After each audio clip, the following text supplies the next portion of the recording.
ভিডিওর শুরুতেই প্রথমে আমি একটা ইন্ট্রো দিয়ে দিই। যারা টিএমসির শিক্ষিত অন্ধভক্ত আছে তারা এই ভিডিওর থেকে স্কিপ করে বেরিয়ে যাও। যারা টিএমসির শিক্ষিত অন্ধভক্ত, ভালো মন্দ বুঝি না, ন্যায় অন্যায় বুঝি না, আমি টিএমসির সাপোর্টার, তারা বেরিয়ে যাও।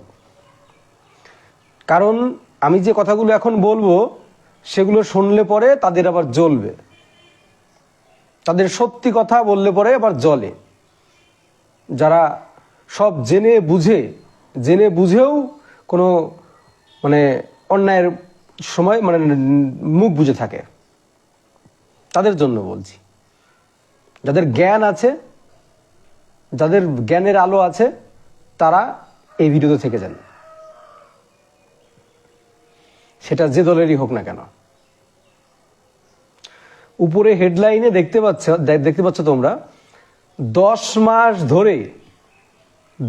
মাস ধরে পুরুলিয়ার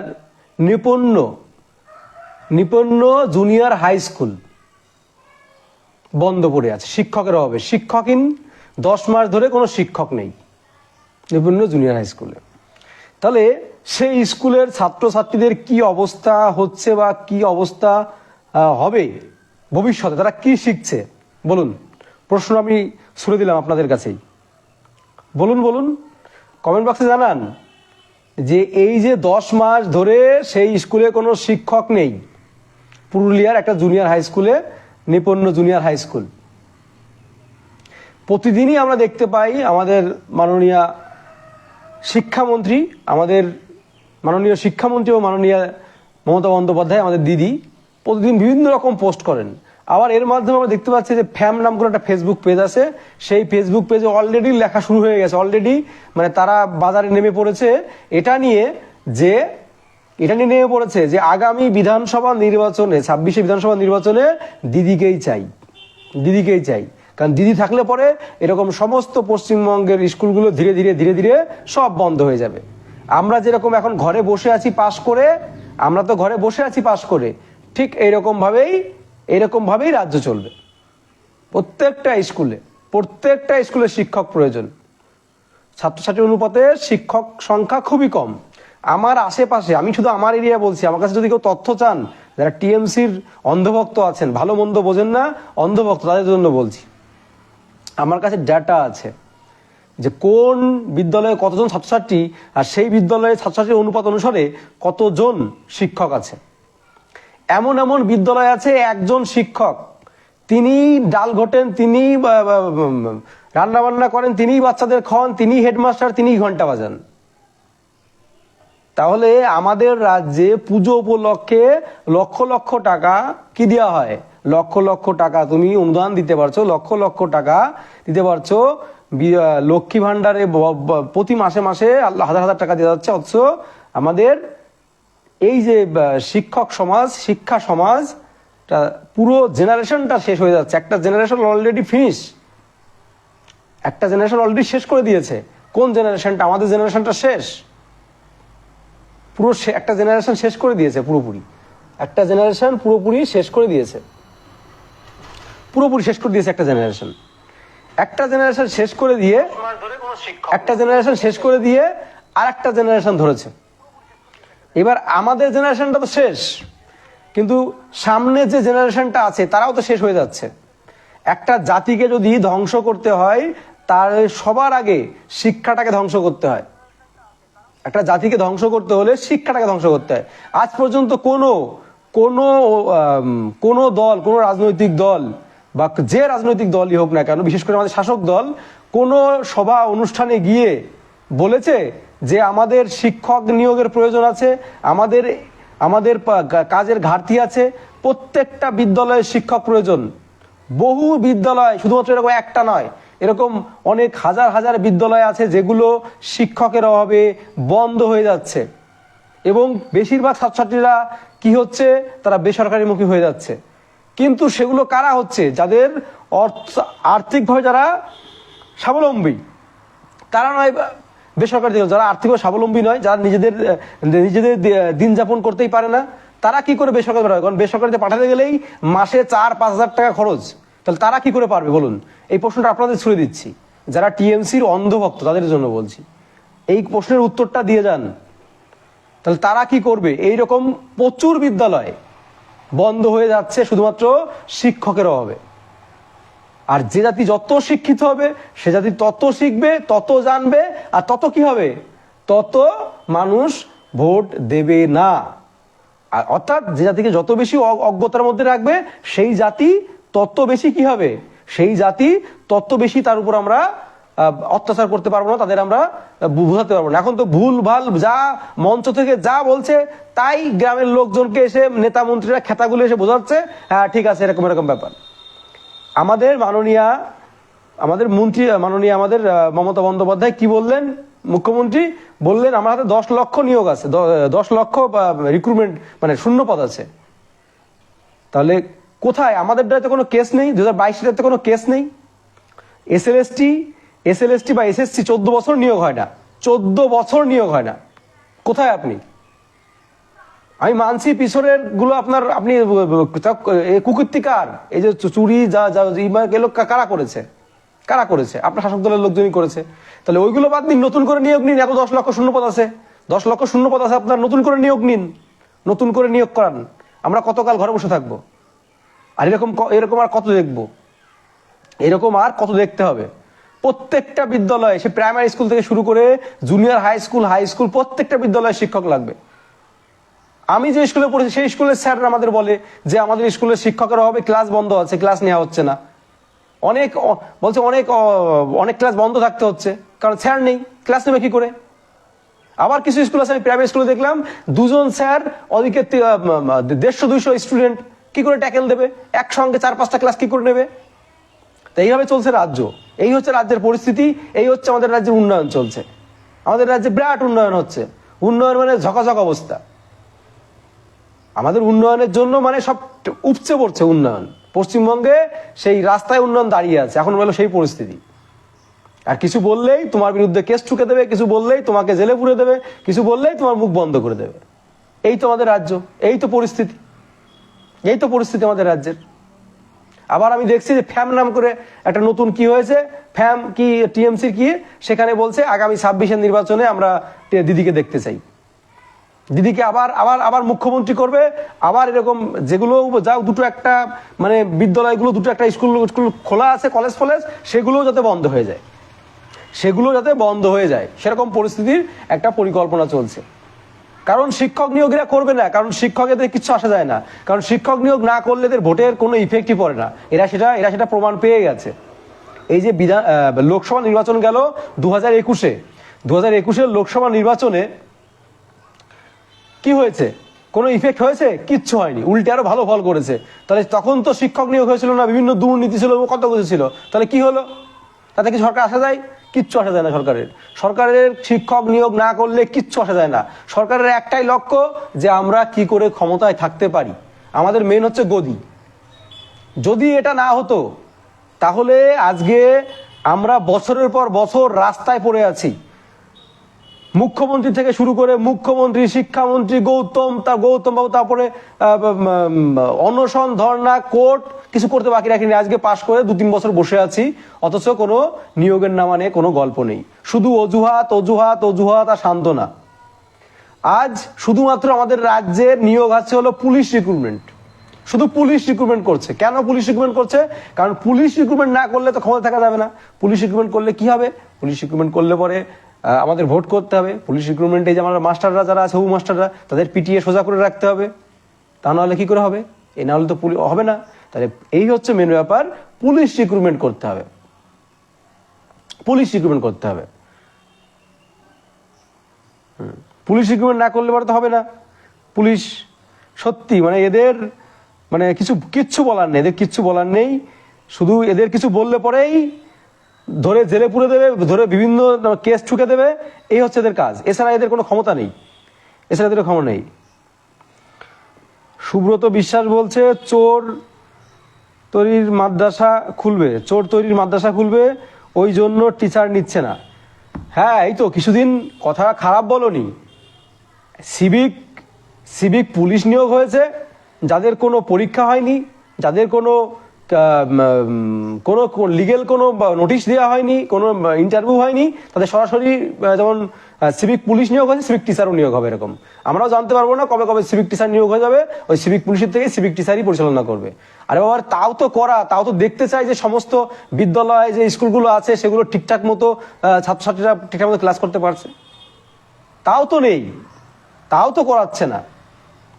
আজকে আমাদের রাজ্যের যে ভয়ঙ্কর অবস্থা, সত্যি ভয়ঙ্কর অবস্থা। টিএমসির কাছে এটা মনে হতে পারে যে কথাগুলো তো কেমন টিএমসি বিরোধী হয়ে যাচ্ছে। আমি কোনো দলের বিরোধী না, শাসক দল বর্তমান মানে শিক্ষার হালটাকে যা করে রাখছে, মানে অন্য কোনো মানে সরকারের কোনো ভুরুক্ষেপই নেই। সরকারের এই শিক্ষক নিয়োগের দিক দিয়ে আমাদের যে সমাজ, কয়েকটা জেনারেশন ধ্বংস হয়ে গেছে, আরো কয়েকটা জেনারেশন ধ্বংসের দিকে। আজ 14 বছর যদি শিক্ষক নিয়োগ না হয় এসএসসিতে, আজ 2017 সালের যে রিক্রুটমেন্টের পরে আজ রিক্রুটমেন্ট হয়নি প্রাইমারিতে, আর শেষ 2014 সালে রিক্রুটমেন্ট হয়েছে এসএসসিতে, তারপরে কোনো রিক্রুটমেন্ট হয়নি। তাহলে কি করে সেই রাজ্য পরিচালনা, সেই রাজ্য কি করে সুষ্ঠুভাবে চলতে পারে, সেই রাজ্যে কি করে উন্নয়ন হতে পারে? প্রশ্ন থাকলো। টিএমসির যারা মুখপাত্র আছে, টিএমসির যারা 3 বেলা টিএমসির গুণগান করে, তাদের জন্য বলছি, আমার কোনো দলের প্রতি কোনো বিরোধিতা নেই, আমার কাছে সবাই সমান, আমার কাছে সিপিএম, বিজেপি, টিএমসি যা সব সমান। কিন্তু আমরা তো কিছু তুললে পরেই প্রসঙ্গ ওঠে অমুক রাজ্যে কি হচ্ছে, অমুক রাজ্যে কি হচ্ছে। আরে আমি কি অমুক রাজ্যে বাস করি না, আমি বাস করি পশ্চিমবঙ্গে। আমি পশ্চিমবঙ্গে বাস করতে, আমি পশ্চিমবঙ্গের অধিকার নিয়ে কথা বলবো আগে, নাকি আমি ওই মহারাষ্ট্র আর গুজরাট নিয়ে কথা বলবো আগে? যেটা অন্যায় সেটা অন্যায়। আমি আমার পেট চলছে না, আমি এখানে বাস করছি, আমি অন্য প্রসঙ্গ নিয়ে সেটাকে ঢাকা সম্ভব? আজ আমাদের রাজ্যের ডিএ 3% থেকে 6% হয়েছে, না 6% থেকে 9% হয়েছে। আর অন্য রাজ্যে দেখুন তো কোন কোন ডিএ 30% প্লাস অন্য সব রাজ্যে, আর আমাদের রাজ্যের ডিএর অবস্থা। তাহলে আমাদের রাজ্যে ডিএ 30% যখন যাবে, তখন অন্য রাজ্যের ডিএ 80% হয়ে যাবে। এই হচ্ছে আমাদের রাজ্যের উন্নয়ন। 50 বছর পিছিয়ে আছে আমাদের রাজ্য, 50 বছর। এই যে সরকার পুরো শিক্ষা ব্যবস্থাটাকে পুরো স্পয়েল করে দিচ্ছে, একদম কোলাপস হয়ে গেছে, পুরো কোলাপস। আমাদের শিক্ষা ব্যবস্থাটাকে ঢেলে যদি না সাজানো হয়, মানে দ্রুততার সঙ্গে যদি রিক্রুটমেন্ট না করানো হয়, যেগুলো বিদ্যালয় বা প্রাইমারি স্কুল বা হাই স্কুল, যেগুলো কলেজ যেগুলো আছে, সেগুলো ধীরে ধীরে সব বন্ধ হয়ে যাবে, সেগুলো বন্ধ হয়ে যাবে, বললাম তো, সেগুলো ধীরে ধীরে বন্ধ হয়ে যাবে, এমন পরিস্থিতি। সুব্রত বিশ্বাস বলছে ভোট পুলিশ নিলে ভোটারদের ভোট দিতে দেবে না, বাড়িতে আচ্ছা উঠকে রাখবে, ভোটের দিন ছাপ্পা ভোট দিয়ে নিয়ে যাবে। তো এই হচ্ছে আমাদের রাজ্যের পরিস্থিতি। ছাপ্পা ভোট তো সব প্রসঙ্গ, সে যা হচ্ছে সেটা তো আর, ওটা তো আর মানে বলার মতো নয়, ওটা আর বলতে পারছি না। কিন্তু মানে বর্তমান প্রশাসন যা সরকারের যে আছে, তার কিন্তু অবশ্যই এদিকে ধ্যান দেওয়া দরকার, এদিকে নজর দেওয়া দরকার। আমাদের সত্যি রাজ্যটার পরিস্থিতি খুবই খারাপ, খুবই খারাপ, ভয়ঙ্কর অবস্থা। দ্রব্যমূল্যের দাম যেভাবে বৃদ্ধি পেয়েছে, মানে ভাবা যায় না। সাধারণ মানুষ কেন বুঝতে পারছে না জানি না। একটা দ্রব্যমূল্য, আগে আপনি তেল কত টাকা কিলো কিনতেন, এখন কত টাকা, আগে কত টাকা লিটার তেল কিনতেন, এখন কত টাকা লিটার তেল কেনেন। তাহলে আলু 1 কেজি কত কিনতেন, এখন কত কেনেন।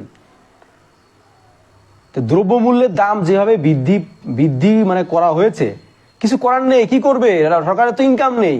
সরকারের যদি ঠিকঠাক মতো শিল্প থাকতো, সরকারের যদি ঠিকঠাক মতো কর্মসংস্থান থাকতো, সরকারের যদি ঠিকঠাক মতো পলিসি থাকতো, পরিকল্পনা থাকতো, তাহলে এরকম অবস্থা হতো না।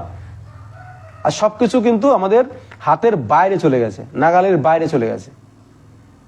আজ আমরা পাশ করে 3-4 বছর ঘরে বসে আছি, আন্দোলন করছে, আন্দোলন করতে গেলে পুলিশ ঠেঙিয়ে পিছন ভ্যানে তুলে নিয়ে আটকে রাখছে, পুলিশ ঠেঙিয়ে বাড়ি পাঠিয়ে দিচ্ছে, এই তো কাজ। কিন্তু আজ পর্যন্ত কোনো বড় নেতা, সে যারা বড় মানে ভাববাদী কথা বলে, দেব, তারপরে আরো যারা আছে ভয়ঙ্কর যারা মানে ভাববাদী কথা বলে, হ্যাঁ, তারপরে এই যে কুণালদা, এরা যারা আছে বড় মানে এরাই তো মেন মুখপাত্র। আমাদের শিক্ষামন্ত্রী ব্রাত্য বসু, আজ পর্যন্ত কখনো শুনলাম না যে আলাদা করে যে আমাদের রাজ্যের শিক্ষার এই বেহাল অবস্থা থেকে মুক্তির পথ কিভাবে আমরা রিকভার করতে পারি, কিভাবে। আর এমনকি যে শূন্যপদ, প্রতি বছরে হাজার শূন্যপদ তো হচ্ছেই, তার সঙ্গে পূর্বের প্রচুর শূন্যপদ রয়েছে, লক্ষ শূন্যপদ রয়েছে, কিন্তু সরকার রিক্রুটমেন্ট করাচ্ছে না। কেন করাচ্ছে না? কারণ সরকারের প্রয়োজন নেই। আর আমার একটা কথা বলতেই হয়, যেটা কথা না বললেই নয়, একটা গুরুত্বপূর্ণ কথা, যে আমি ডাক্তার যে অ্যাসোসিয়েশন আছে, অর্থাৎ আরজি করের ঘটনাটা নিয়ে যেভাবে সরকারকে পুরো মানে নাড়িয়ে দিয়েছে, পুরো সরকার কিন্তু হেলে গেছে। সরকার বাধ্য হয়েছে তাদের সঙ্গে বসতে। মাত্র কয়েক হাজার জুনিয়র ডাক্তার, তারাই কিন্তু পুরো সরকারটাকে, পুরো রাজ্যটাকে হেলিয়ে দিয়েছে। আর আমাদের যারা হবু শিক্ষক আছে, যারা ডিএড পাশ করে আছে বা যারা টেট পাশ করে আছে বা যারা বিএড কমপ্লিট করে আছে, এরকম কয়েক লক্ষ আছে। তাহলে এই যে যারা পাশ করে আছে তারা যদি এখনো ঘুমিয়ে থাকে, ওই যে ডিগ্রিটা বানিয়েছ না লক্ষ লক্ষ টাকা খরচ করে, কেউ 1.5 লক্ষ টাকা, কেউ 2 লক্ষ টাকা, ওই ডিগ্রিটাকে উপরে তুলে রাখো ট্রাঙ্কে, বা যারা বড় লোক তাদের আলমারিতে তুলে রাখো। তাহলে সারা জীবন ওই ট্রাঙ্কে রেখে তো মাস্টার হওয়ার স্বপ্ন দেখতে হবে না। এখনো সময় আছে এই সরকারকে জাগাতে হলে সমস্ত হবু শিক্ষক যারা আছে, যারা টেট পাস করে আছে, যারা বিএড পাস করে গেছে, যারা বিএড করছে এখন বা যারা টেট করছে এখন, তারা হয়তো ভাবছে, যারা বিএড করছে তারা ভাবছে আমার কি, আমাদের তো বিএড পাস কমপ্লিট হতে হতে আমাদের ঠিক পরিবেশ ঠিক হয়ে যাবে। জীবনেও না, জীবনেও ঠিক হবে না। পথে নামতে হবে বন্ধু, পথে নামতে হবে। হবু শিক্ষক যারা আছে বা ডিএড বিএড টেট সব দিয়ে যদি ধরা হয়, তাহলে পরে 15 থেকে 20 লক্ষ হবু শিক্ষক সারা পশ্চিমবঙ্গে আছে। আর 15 থেকে 20 লক্ষ না, মাত্র 30 থেকে 40 হাজার হবু শিক্ষক রাস্তায় নামুন একদিন, দিন করে দেখবেন সরকার নড়তে বাধ্য। পরের দিন সরকারকে রিক্রুটমেন্ট দিতে হবে। কিন্তু আমাদের রাজ্যের যারা এই ডিএড বিএড করে আছে তারাও যেমন ঘুমিয়ে আছে, সরকারও ঘুমিয়ে আছে। এরকম ঘুমিয়েই থাকতে হবে, ঘুমিয়ে থাকো, আমরা পাশ করে বসে থাকি। আর এই যে আমাদের যারা টেট পাস ক্যান্ডিডেট আছে, যারা টেট পাস করে আছে, এই যে আন্দোলনের ডাক দেয়, বিদেশ দাকে স্যালুট জানাই। বিদেশ দা এবং তার সঙ্গে যারা আছে সহকর্মীরা, যারা নিরলসভাবে প্রচেষ্টা করে যাচ্ছে, তারা 3 বেলা ছোটাছুটি করছে, এই প্রান্ত থেকে ও প্রান্ত, এই প্রান্ত থেকে ও প্রান্ত, একবার কলকাতা একবার বাড়ি, এরকম কিন্তু কেউ করতে পারবে না। তারা সবকিছু ছেড়ে দিয়ে এটা করছে। আমি স্যালুট জানাই বিদেশ দা এবং তার সহপাঠীদের। তারা যে আন্দোলনে ডাক দিচ্ছে, সেই আন্দোলনে কত লোক হচ্ছে? সর্বোচ্চ 1000, 2000, 3000। ওরে তোদের যখন ইন্টারভিউ নোটিশ দেবে তখন তো কুত্তার মতো দৌড়াবি সব, যেগুলো যাচ্ছিস না, কুত্তার মতো দৌড়াবি তখন ইন্টারভিউ দেওয়ার জন্য। তাহলে এখন তোরা যাচ্ছিস না কেন? এখন তোদের কি হচ্ছে যেতে? এখন তোরা ঘরে বসে আছিস যে ওরা পরিশ্রম করে এনে আমাকে ইন্টারভিউর ধরাবে, আমি ইন্টারভিউ দেবো, চাকরি করবো, মাস্টার। ওই স্বপ্ন দেখো। বললাম তো, এই রাজ্যে যদি কোনো কিছু নিতে হয়, অধিকার আদায় করে নিতে হবে, অধিকার ছিনিয়ে নিতে হবে। আর অধিকার ছিনিয়ে নিতে গেলে সবাইকে পথে নামতে হবে। যারা হবু শিক্ষক আছে অবশ্যই পথে নামতে হবে। পথে না নামলে এই সরকার কিছু দেবে না, সরকারের কাছ থেকে আদায় করে না নিলে সরকার দেবে না। আর যারা পাশ করে আছে তাদের বলছি, এখন আর ঘুমিয়ে থেকো না, হলে ঘুমিয়েই থাকবে। সার্টিফিকেট যেখানে আছে আরো বেশি করে ভিতরে করে গুজে রাখো, কোনো কাজের কাজ কিচ্ছু দেবে না। কথার ভাষাগুলো হয়তো শুনতে তোমাদের কাছে খারাপ লাগতে পারে, কিন্তু এটাই বাস্তব কথা। এখনো সময় আছে, পথে নাও। আর দেখো, ওই যে 10 মাস ধরে শিক্ষকহীন জুনিয়র হাই স্কুল পুরুলিয়ায়, তো এরকম পুরুলিয়ায় শুরু হয়েছে, সব রাজ্যেই। আমাদের আশেপাশে প্রচুর বিদ্যালয়ে শিক্ষকের 1-2 শিক্ষক আছে। গার্জেনরা 2-3 দিন পরে, কিছুদিন পরে এমনি ছাত্রদের নিয়ে নেবে, ওখানে ক্লাস আনা শুধু গিয়ে কি করবি, বাড়িতেই থাক, বাড়িতেই পড়। তো এরকম আমাদের পরিস্থিতি সৃষ্টি হচ্ছে, অপেক্ষা করুন। আর আমি বলে দিচ্ছি আপনাদের, আবার লাস্ট কথাটাও বলে দিই, এই যে শিক্ষক নিয়োগ, এই শিক্ষক নিয়োগ দেখবেন 26-এর যে বিধানসভা নির্বাচনের আগে দেখবেন তড়িঘড়ি শুরু হয়ে যাবে। নির্বাচনের আগে তড়িঘড়ি শুরু হয়ে যাবে। বিভিন্ন রকম মানে ভাবাবেগ সৃষ্টি হবে তখন। এ নোটিশ, সে নোটিশ, তালাই থাকবে। আবার মানুষ সেই গামলায় আমার আমার আমার আমার আমার 2টো ভাত দাও, আমার 2টো ভাত দাও। ঠিক আছে? সামনেই যাওয়ার 26-এর নির্বাচন আসছে, মাঝে 1টা বছর, আর এটা অক্টোবর চলছে, এই তো, আর মাঝে 1টা বছর। তো অলরেডি তো শুরু হয়ে গেছে, ভোটের প্রচার শুরু হয়ে গেছে।